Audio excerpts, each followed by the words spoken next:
Hey guys, Peyton Snakeback here again for another video for you guys today. So, in this video, I'm going to be talking about the best and worst movies of 2020. I have quite a lot on this list, so I really didn't expect to have like a lot on the list because like COVID, a lot of movies were pulled back. But I was able to at least to get something, But what I'm going to do is I'm going to put down below like the best and then worth watching and then worst, like best ones, like like ones I really love I can just watch over again. Worth watching meaning like ones that were okay. Some of them I kind of like enough to get on Blu-ray or DVD, and maybe other ones there were just like one-time watches, but they weren't bad. And of course the worst ones meaning the ones I don't like at all and probably will never watch them again. Don't even want to own them at all. But as I'm talking about the movie, I'm going to be having a little picture right up here so that you guys can see what they are. Let's go ahead and get started, shall we? So the first one here I got, and this is a movie now, I know it got mixed opinions, but I really did like this one, but it was Gretal and Hansel. And this movie it's kind of like the story, Hansel and Gretel. If you guys don't know the fairy tale of that, it was like a brother and sister. They go in to the woods looking for food, and they come across this house. The house that's made out of like a gingerbread house. But of course, in this movie, it's not made out of a gingerbread house. It's just like a wooden house. But they come across it, and there's this witch inside. And the witch wants to cook them and eat them up. So that's kind of like what this movie was. But it was done in like a horror movie. And I actually really did like this one a lot. But that's one I really highly I recommend you guys check out. The next one here, and this is one that I really loved, the Invisible Man remake. I love the original one as well, the original one.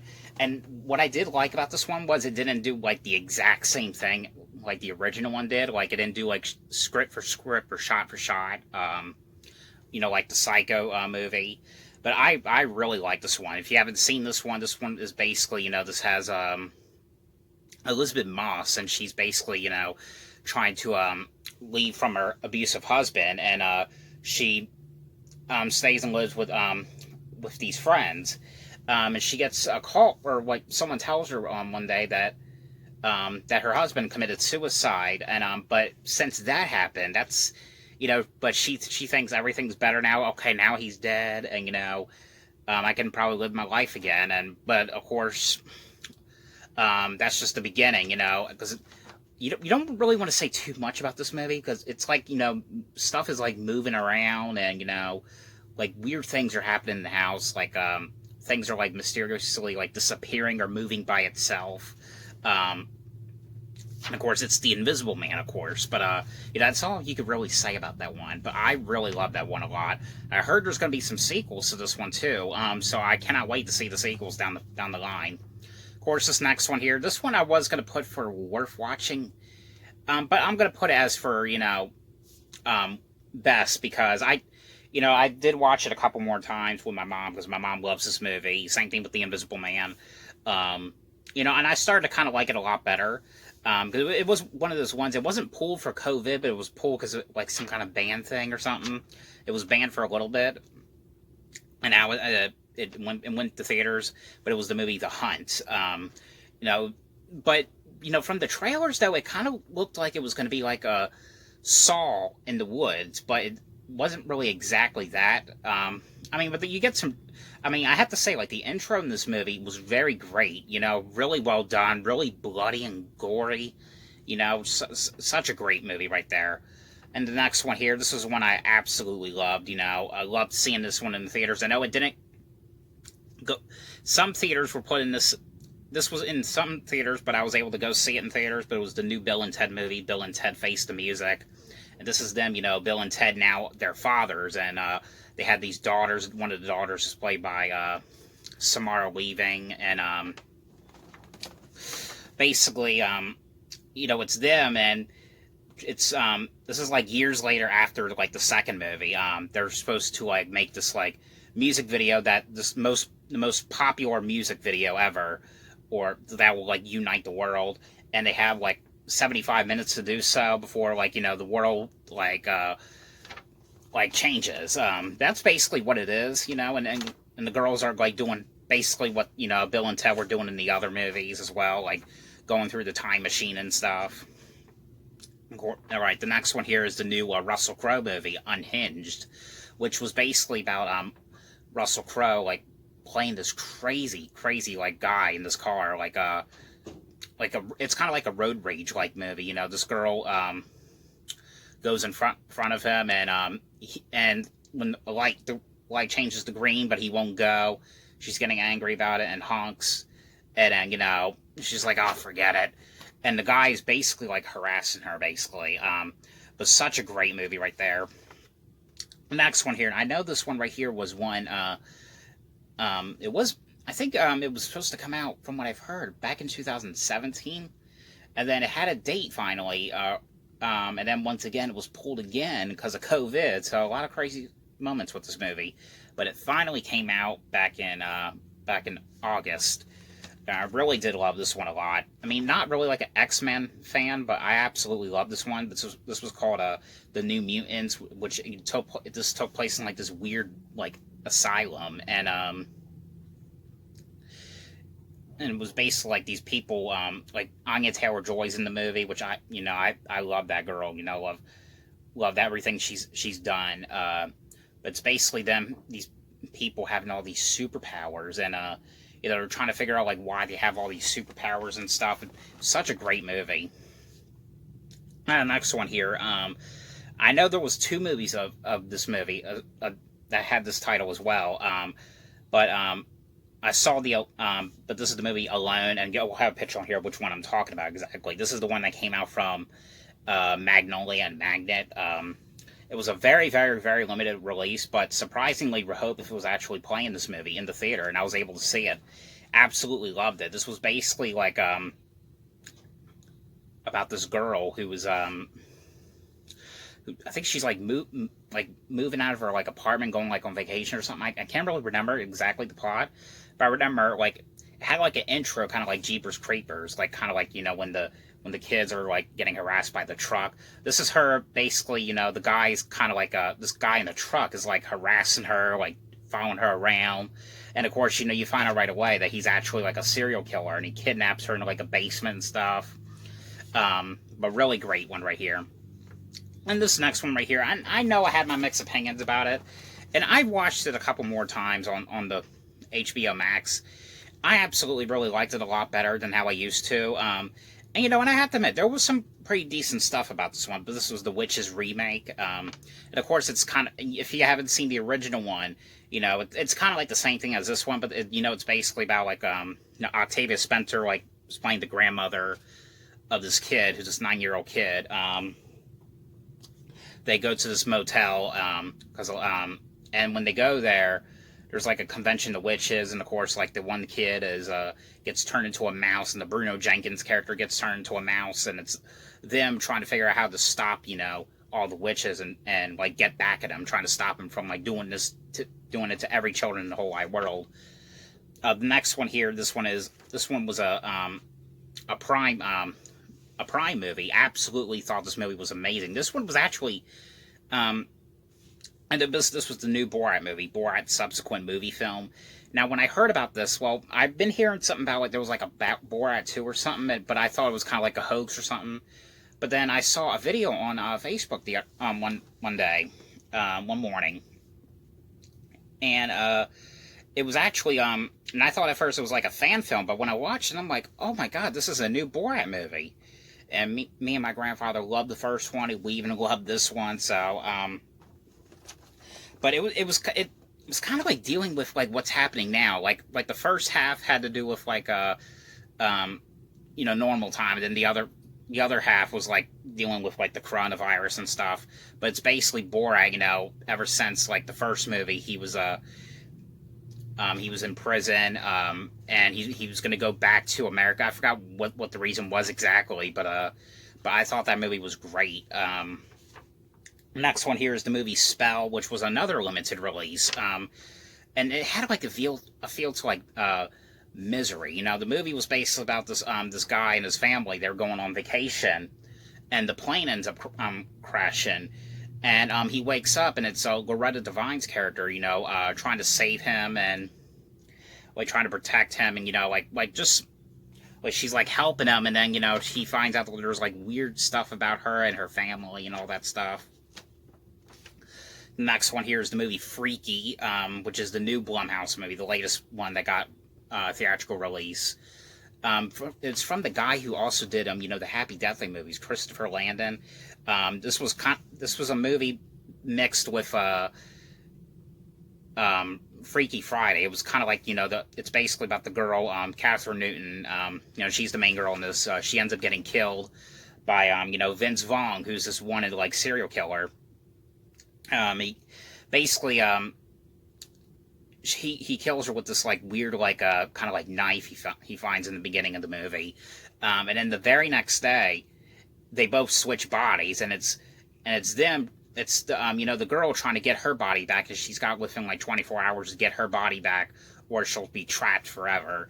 But I thought that movie was fun and funny and amazing. Next one right here. This was a Hulu movie. Such a great one right here called Run. That one was basically about this girl, this woman who was who's in a wheelchair, and her mom is taking care of her, and her mom is like kind of weird, doesn't like want her to go out in public that much, doesn't want her to like talk to anyone, and there was like something odd about the mom, and you know, the girl finds out like all these secrets about the mom. And the last one, this was the recent one I just saw, the movie Fatale, which has Michael Ealy and Hilary Swank. That one was about you know, Hilary Swank being obsessed with Michael Ealy's character. You know, the wife ends up getting killed, and such a great one right there. But that is all the best movies of 2020. Alright, so now we're going to get on to the ones that were worth watching.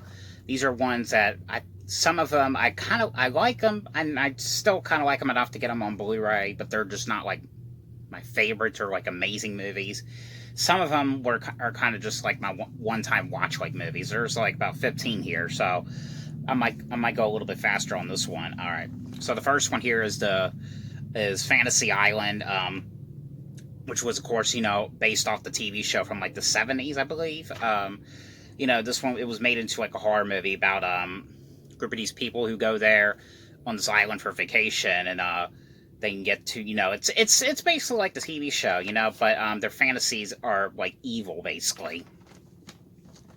Next one right here is the movie Snatchers, which was about this girl who she has sex with her boyfriend, and the very next day, she's 9 months pregnant, and you're kind of like wondering, like, how the hell is that even possible? Like, she just had sex about a day ago, and now she's already 9 months pregnant. And it turns out she's actually pregnant with an alien. And of course, this alien is like taking over the world. And I always kind of thought that guy in the picture right here on the side, I thought that was a David Arquette, but it's not. David Arquette's not in this.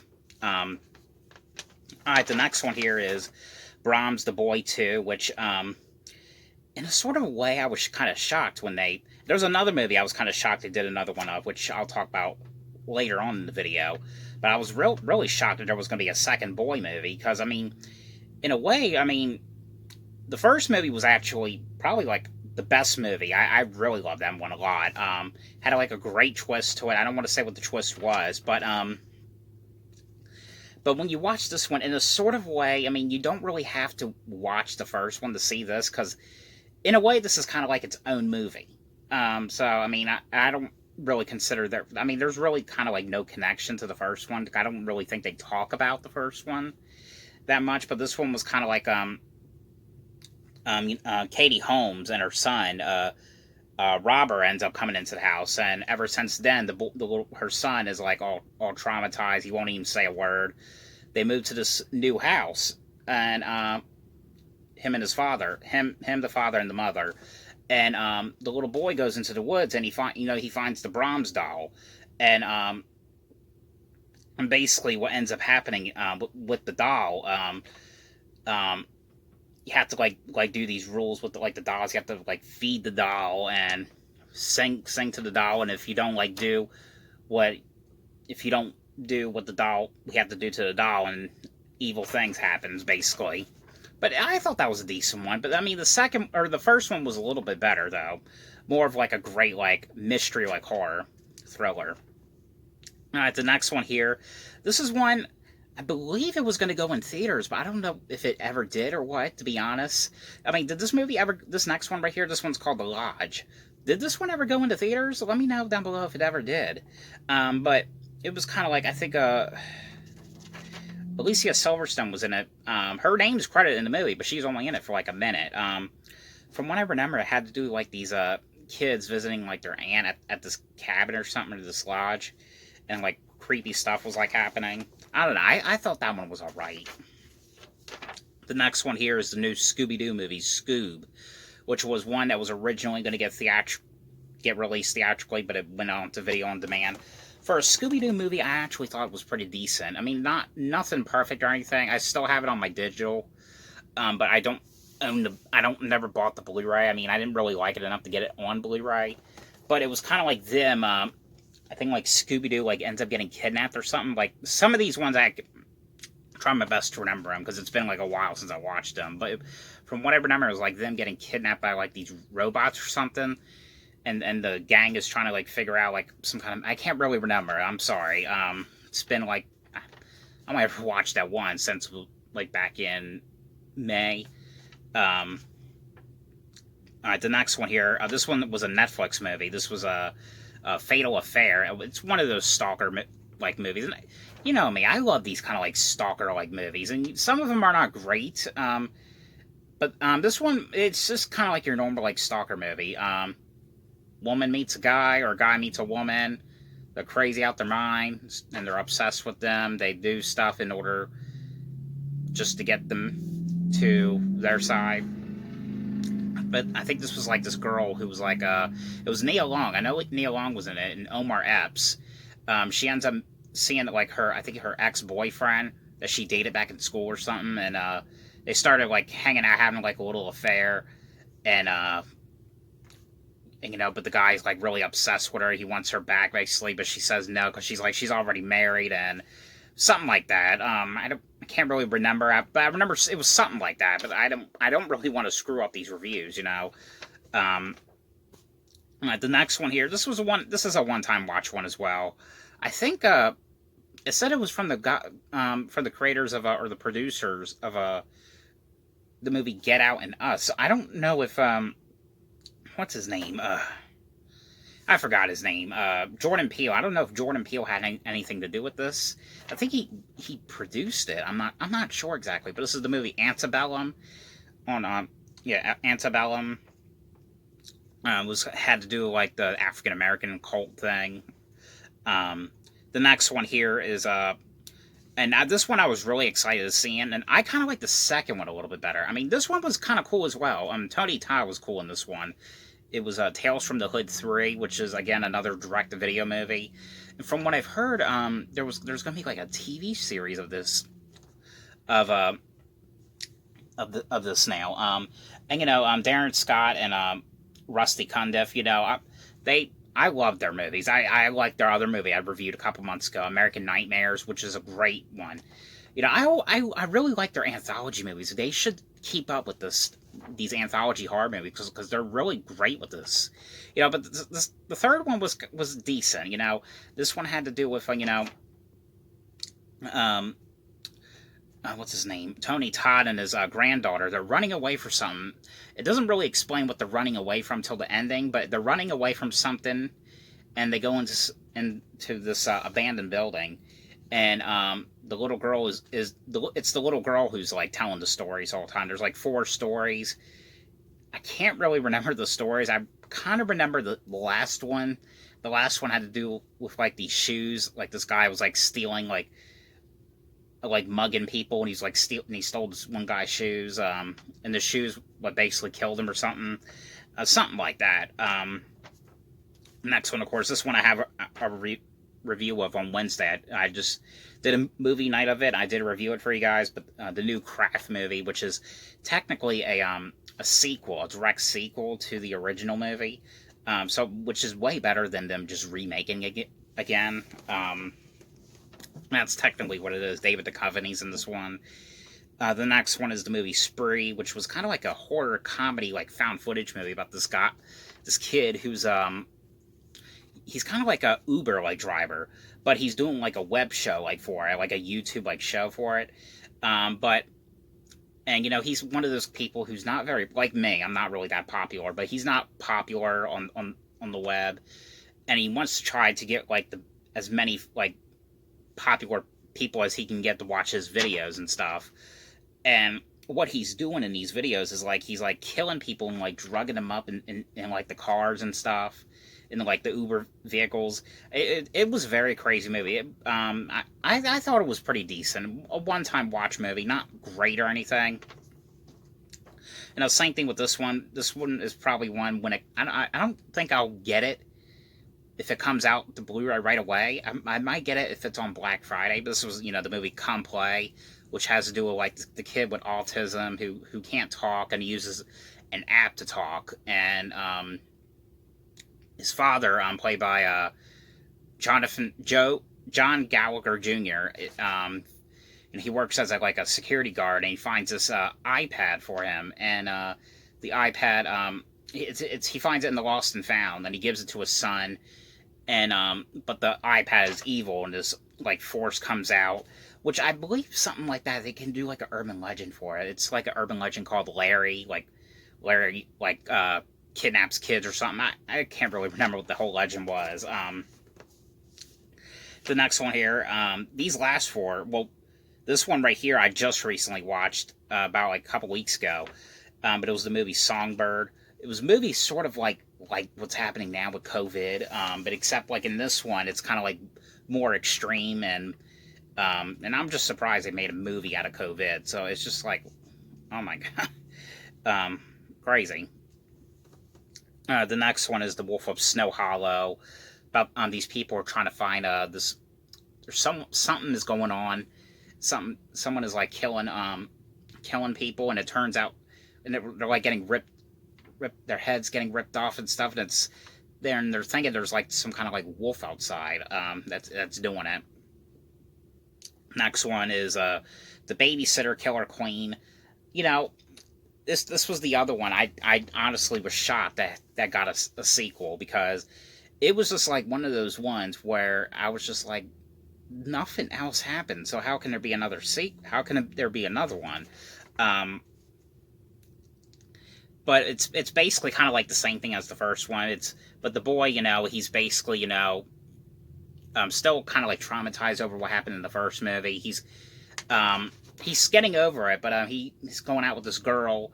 They go on this boat, and you know, and it's her, but the girl he's dating, and you find out right away what's going on. The girl has, you know, I think she's like part of like that whole cult that was trying to kill the boy in the first movie. And of course, you know, some of the people are coming back, like Bella Thorne, the one girl from Pitch Perfect. You know, they all come back. And this was kind of the movie where it made me want to listen to that song, because, you know, I'd done like a TikTok on it about a month ago. That song, 8675309. I don't know. I like that song. I don't know. But a lot of people have listened to that song again because of that movie, and I'm one of those people. And the last one, this is one I just saw yesterday, Promising Young Women. You can watch my review on this one. It was one of those. It's one of those ones I wasn't really expecting to be, but it's a worth watching one, I think. But it is still one I would definitely, you know, get on Blu-ray the second it comes out. It is. I still liked it though, and that is all of the worth watching movies. Okay, now on to the worst. Now there's only 9 movies that are worst on here. Because I mean, not many things were coming out, so I mean, I only have 9. So basically, pretty much all of these ones I don't even want to own or don't even want to watch again. So I'm gonna get through this fast. I'm not gonna really explain it. I'm just gonna go through it fast. first one is, you know, the new Grudge movie, the Grudge remake. Piece of crap, man. I hated that one. In fact, I was so bored with it. I was just like on my phone the whole time. I was just like, can we please just get this movie over with already? Because it was just so fucking bad. The next one here, this next one is just awful. You know, but it was the movie The Turning. Basically, it had to do with like this girl who's like babysitting these kids. One of the kids was from the the new It movies. And you know, the thing about The Turning is it had a great story to it. I kind of liked what they were trying to do. And like the girl babysitting the kids are acting weird. You know, okay, we're getting a little somewhere, but they weren't using the story well. It made no sense whatsoever. The ending made no sense whatsoever. It was just pathetic. Next one, of course, this was actually another. This one came out the same time The Hunt did. This was actually like the other last movie that went to theaters before they shut down. The movie Bloodshot with Vin Diesel. All right, the next one is another Blumhouse movie, You Should Have Left, with Kevin Bacon and Amanda Seyfried. I did not really like that one. Same thing with this one. The problem with this one was that all the funny jokes and stuff in this movie was all in the trailer. So, I mean, there was really no point watching it because all the funny stuff was on the trailer. But it was The War with Grandpa. And, you know, for a comedy movie about an elderly person, PG, really? Make it be rated PG-13 or R-ish, you know? Come on, man. Come on, guys. And then we got Underwater, you know, with, what's her name? Twilight Girl. What the hell is her name? Kristen Stewart. You know, I got bored with that movie the second I put it in. I have bad taste in movies sometimes, as you can see. Next one. This one was probably like bad, just as bad as the second one. And I thought the first one was alright. You know, Deep Blue Sea 3. You know, this one right here is The Owners. It was kind of like, you know, the movie Don't Breathe, but Don't Breathe was way better than this one. And the last one is, you know, Cats and Dogs 3. Really, the only cat and dog movie they really need is the first one. I mean, we really don't need any like sequels. I only like the first one. And just kind of curious, how the hell did the second one go into theaters? Because I remember that one going into theaters, and when I watched it for the first time, finally, this year, which was this year, I was just like, how the fuck did this go into theaters? It was the same thing with, Daddy Day Camp. You know, and Daddy Day Camp was kind of decent, but it was just kind of like one of those movies where it should have been just direct-to-video, though. It just felt more like a direct-to-video than just, like, a straight-to-theater, like, movie. But yeah, but that is all the best and worst movies of 2020, so... Oh, my throat is getting sore, guys. I hope you guys enjoyed this video. I hope you have a happy new year. Hope you guys had a good Christmas. And, now let's see what movies we can go see in 2021, because I know 2021 is going to be way fucking better. We're going to get a lot of great horror movies. Even though the good ones were delayed this year, it's going to be better. We're going to get a new Saw movie. We're going to get a new Halloween movie. We're going to get, I believe, a Chucky series next year. What else are we having? Yeah, new Saw movie. We're even going to get Candyman this year. Quiet Place 2. Many, many more. So I am really looking forward to next year. You know, especially for me being a horror fanatic. So, like I said, hope you enjoyed this video. Thanks for watching, and I'll see you guys later.